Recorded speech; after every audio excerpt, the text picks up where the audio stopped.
The Steam Summer Sale is upon us, and as we know, with great discount comes great temptation for us gamers to buy all the games we could possibly want. There are great deals for everyone. Maybe you're a first-person shooter enjoyer, or maybe you're an RTS player, or maybe you have been waiting for that amazing single-player game to finally become reasonable for your budget. Or maybe you just want one of the older and still amazing games that for one reason or another you haven't played yet.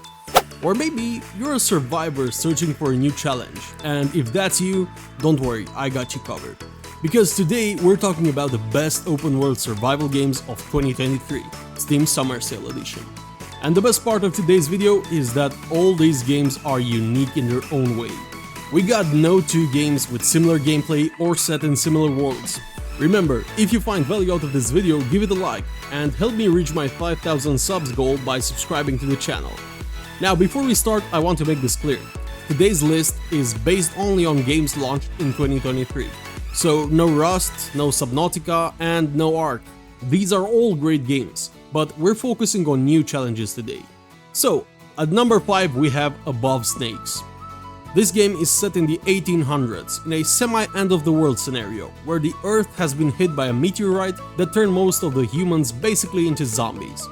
The coolest feature of the game is that you can basically build your own world to survive in, using these tiles. Throughout the game you will unlock different terrain and climate tiles, and some of them even have NPCs that you can interact with. This gives the game a lot of replayability, which is really nice to have. It also has a pretty good story and some interesting mechanics, like the sanity meter, and is quite nice looking honestly. The combat is not the most cutting edge that you can find, but I think it fits for this type of game. It's certainly a more relaxed survival experience, aimed at the more casual players. This is also shown in the only quote-unquote 80% positive reviews. So, if you have a PhD in either Rust PvP or Ark PvP, and you live and breathe raiding other players, this might not be the game for you. Admittedly, the price is a bit much for the game, but if you enjoy casual games with good stories, I think you won't regret buying this one. At number 4 we have a game launched 2 weeks ago, Forever Skies. Forever Skies is an open-world survival game currently in early access, set in a post-apocalyptic world in which you have to survive with what's left of Earth on your airship. First of all, the game looks amazing. It's very colorful and will be an instant favorite for people who enjoy building and exploring. There's a ton of exploration to be done in this amazing world, both with the airship and on foot, doing parkour on different wreckages scattered around the map, or exploring the world beneath the dust. The game currently runs very well and is very responsive, and has been very well received by Steam users, with about 90% positive reviews. The game also has a story that you can follow, but currently it's not really the selling point of the game. It's good, but it could be better. Remember, the game is still in early access, so I'm sure the developers will improve the story aspect of the game. As of now, the game is single player only, but the developers have pointed out that adding a 4-player co-op mode is a priority for them. So all in all, I think this is an amazing game, especially for people who enjoy exploring, building, and slower paced, relaxing gameplay. Next, at number 3 we have Smalland, Survive the Wilds. A survival game set in a tiny little fantasy world, puts you at the bottom of the food chain. But don't let the fact that you survive among insects fool you. This is a beautiful game and has a lot of content for an early access game. And no, this is not a Grounded ripoff. Surprisingly, it has some things that it does even better than Grounded, even though that one is a finished game. Smalland has a lot to offer, from seasons and natural events such as storms to a lot of enemies and boss fights, each being vulnerable to different gear. But probably the one thing that Smalland does way better is traveling and exploring. Why? Well, Ark players will love this one.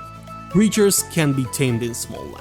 Yep, that's right. You can tame your own grasshopper or gecko, etc. And you will need them to explore the map and unlock new craftable items.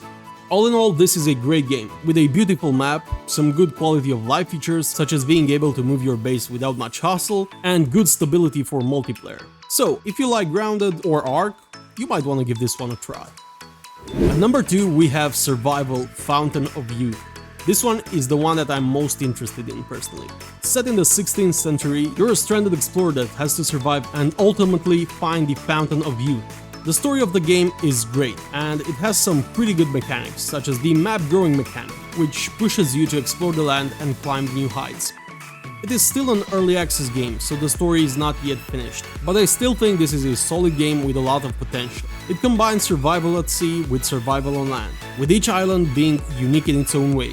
This is one of the more challenging games on the list, so I think expert survivors will enjoy their time in this game.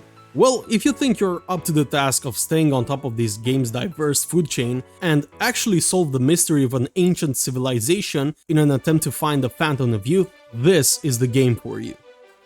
And at number 1 we have the horror survival Sons of the Forest. Probably by far the most hostile game on the list. Sons of the Forest is a game with a crazy story. You find yourself on an island with cannibals and mutants, trying to survive after a crash with your deaf squad member Kelvin, and to find a missing rich family. The story has an unexpected ending, which will probably leave you wondering what the fuck is going on. Gameplay wise, this thing is very good, even though still in early access, with a lot of features such as season cycles, the immersive crafting system, and the new and probably best building system in recent survival game history. The dev team has listened to the fans and has added several requested features and items, with drivable golf carts and rifles being recently added. The game does a lot of things well, especially reducing the grinding aspect of survival games, thanks to your NPC friend Kelvin. Honestly, the only thing that's on my mind is how good this game will turn out to be after early access. So if you want a survival challenge paired with some serious horror stuff, this is the game for you. And that's it guys, as of July 2023, these are the best survival games released this year. I hope you enjoyed the video, hit that like button and subscribe to the channel. See you next time, Spartacus out.